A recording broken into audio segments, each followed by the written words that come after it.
দশম পর্ব। সেই রাত্রে সরজু নিজের ঘরে ফিরিয়া আসিয়া কাঁদিয়া ফেলিয়া মনে মনে কহিল, আমি বিষ খেতে কিছুতেই পারব না।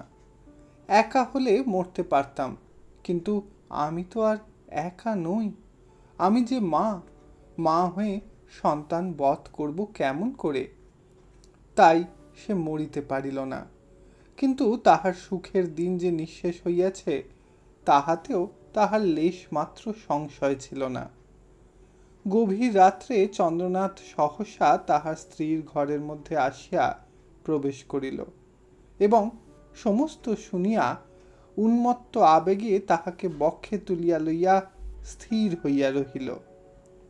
অস্ফুটে বারংবার কহিতে লাগিল, এমন কাজ কখনো করো না সরজু, কখনো না। কিন্তু ইহার অধিক সে তো আর কোনো ভরসাই দিতে পারিল না। তাহার এই বৃহৎ ভবনে এই হতভাগিনীর জন্য এতটুকু কোণের সন্ধানও তো সে খুঁজিয়া পাইল না, যেখানে সরজু তাহার লজ্জাহত পাংশু মুখখানি লুকাইয়া রাখিতে পারে। সমস্ত গ্রামের মধ্যে কোথাও এক বিন্দু মমতাও সে কল্পনা করিতে পারিল না, যাহার আশ্রয়ে সে তপ্ত অশ্রু রাশির একটি কণাও মুছিতে পারে। কাঁদিয়া কাটিয়া সে 7 দিনের সময় ভিক্ষা করিয়া লইয়াছে। ভাদ্র মাসের এই শেষ 7টি দিন সে স্বামীর আশ্রয়ে থাকিয়া চিরদিনের মতো নিরাশ্রিতা পথের ভিখারিণী হইতে যাইবে। ভাদ্র মাসে ঘরে কুকুর বিড়াল তাড়াইতে নাই, গৃহস্থের অকল্যাণ হয়। তাই সরজুর এই আবেদন গ্রাহ্য হইয়াছে। একদিন সে স্বামীর হাত ধরিয়া বলিল, আমার দূরদৃষ্ট আমি ভোগ করব, সেজন্য তুমি দুঃখ করো না। আমার মতো দুর্ভাগিনীকে ঘরে এনে অনেক সহ্য করেছ, আর করো না। বিদায় দিয়ে আবার সংসারী হও, আমার এমন সংসার যেন ভেঙে ফেলো না। চন্দ্রনাথ হেঁট মুখে নিরুত্তর হইয়া থাকে, ভালো মন্দ কোনো জবাবই খুঁজিয়া পায় না। তবে এই কথাটা তাহার মনে হইতেছে, আজকাল সরজু যেন মুখরা হইয়াছে, বেশি কিছু কথা কহিতেছে। এতদিন তাহার মনের মধ্যে যে ভয়টা ছিল, এখন তাহা নাই। 2 দিন পূর্বেও সে মুখ ঢাকিয়া মুখোশ পরিয়া এ সংসারে বাস করিতেছিল। তখন সামান্য বাতাসেও ভয় পাইত, পাছে তাহার ছদ্ম আবরণ খসিয়া পড়ে, পাছে তাহার সত্য পরিচয় জানাজানি হইয়া যায়। এখন তাহার সে ভয় গিয়াছে, তাই এখন নির্ভয় কথা কহিতেছে। এ জীবনে তাহার যাহা কিছু ছিল, সেই স্বামী তাহার সর্বস্ব সমাজের আদালত ডিক্রি জারি করিয়া নিলাম করিয়া লইয়াছে। এখন সে মুক্ত ঋণ, সর্বস্বহীন সন্ন্যাসিনী। তাই সে স্বামীর সহিত স্বচ্ছন্দে কথা কহে, বন্ধুর মতো, শিক্ষকের মতো উপদেশ দিয়া নির্ভীক মতামত প্রকাশ করে। আর সেদিনের রাত্রে দুইজন দুইজনকে ক্ষমা করিয়াছে। চন্দ্রনাথ বিষ খাইতে প্রলুব্ধ করিয়াছিল, তাহার এই আত্মগ্লানি সরজুর সব দোষ ঢাকিয়া দিয়াছে। পরদিন প্রাতঃকাল হইতে হরকালী একখণ্ড কাগজে টিকিট আঁটিয়া স্বামীকে দিয়া মাথামুন্ডু কত কি লিখাইতেছিলেন। ব্রজকিশোর একবার জিজ্ঞাসা করিলেন, এত লিখে কি হবে? হরকালী তাড়া দিয়া বলিলেন, তোমার যদি একটুও বুদ্ধি থাকতো তাহলে জিজ্ঞেস করতে না। একবার আমার কথা না শুনে এইটা ঘটেছে, আর কোনো বিষয় নিজের বুদ্ধি খাটাতে যেও না। হরকালী যাহা বলিলেন, সুবোধ শিশুর মতো ব্রজকিশোর তাহা লিখিয়া লইলেন। শেষ হইলে হরকালী স্বয়ং তাহা আদ্য পান্ত পাঠ করিয়া মাথা নাড়িয়া বলিলেন, ঠিক হয়েছে। নির্বোধ ব্রজকিশোর চুপ করিয়া রহিলেন। অপরাহ্নে হরকালী কাগজখানি হাতে লইয়া সরজুর কাছে আসিয়া কহিলেন, বৌমা, এই কাগজখানিতে তোমার নামটি লিখে দাও। কাগজ হাতে লইয়া সরজু মুখপানে চাহিয়া কহিল, কেন মামিমা? হরকালী কহিল, যা বলছি তাই করো না বৌমা। সরজু কহিল, কিসে নাম লিখে দেব তাও কি শুনতে পাবো না? হরকালী মুখখানা ভারী করিয়া কহিলেন, এটা বাছা তোমারই ভালোর জন্য। তুমি এখানে যখন থাকবে না, তখন কোথায় কিভাবে থাকবে তাও কিছু আমরা আর সন্ধান নিতে যাব না। তা বাছা, যেমন করেই থাকো না কেন, মাসে 5 টাকা করে খোরাকি পাবে, এ কি মন্দ?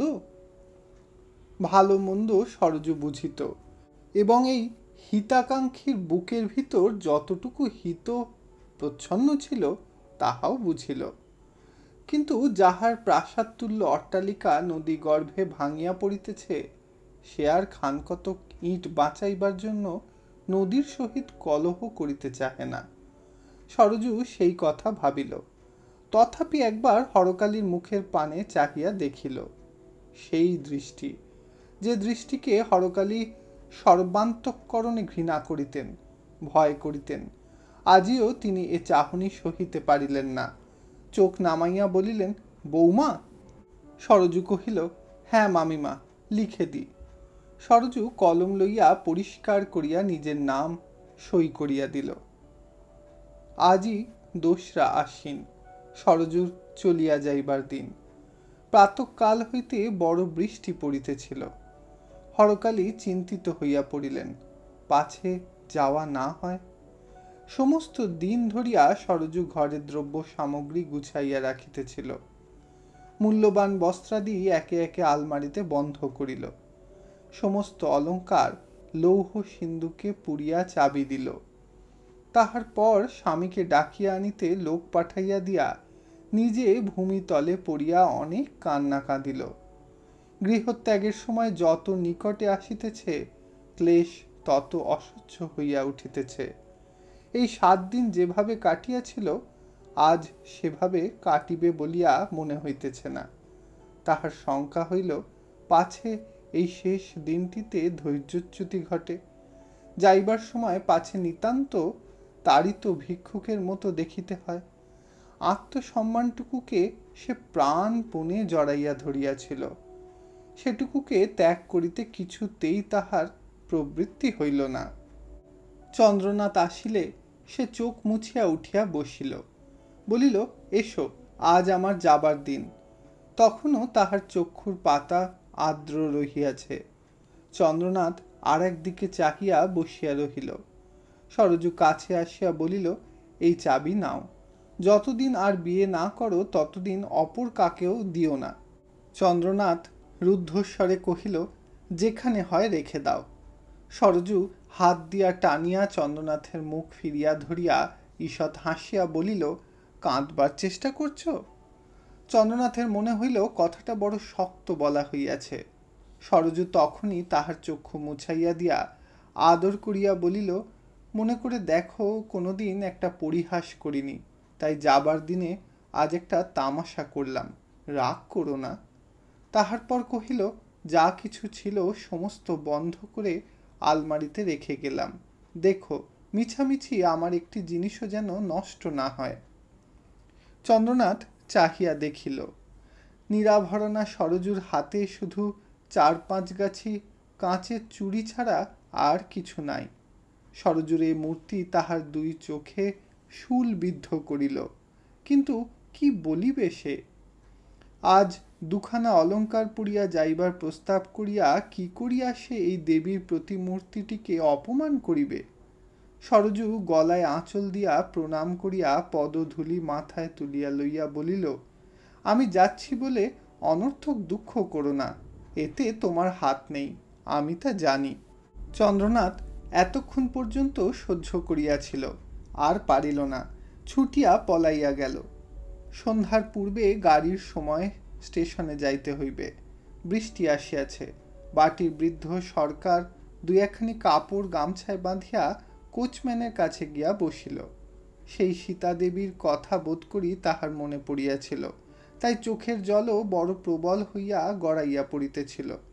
চক্ষু মুছিয়া মনে মনে কহিল, ভগবান, আমি ভৃত্য, তাই আজ আমার এই শাস্তি। যাইবার সময় সরজু হরকালীর মনের ভাব বুঝিয়া ডাকিয়া প্রণাম করিল। পদধূলি গ্রহণ করিয়া বলিল, মামিমা, বাক্সটা একবার দেখো। হরকালী অপ্রতিভ হইলেন, না না না, থাক। ততক্ষণে কিন্তু টিনের বাক্স উন্মোচিত হইয়া হরকালীর দৃষ্টি আকর্ষণ করিল। লোভ সংবরণ করা অসম্ভব। বক্র দৃষ্টিতে তিনি বাক্সটি দেখিলেন। ভিতরে দুই একজোড়া সাধারণ বস্ত্র, দুই তিনটা পুস্তক, কাগজে আবৃত দুইখানা ছবি, আরও দু একটা কি কি রহিয়াছে। সরজু কহিল, শুধু এই আছে। হরকালী ধীরে ধীরে সরিয়া গেলেন। সন্ধ্যার পূর্বেই সরজু গাড়িতে উঠিয়া বসিল। কোচম্যান গাড়ি হাঁকাইয়া ফটক বাহিয়া দ্রুত ছুটিয়া বাহির হইয়া পড়িল।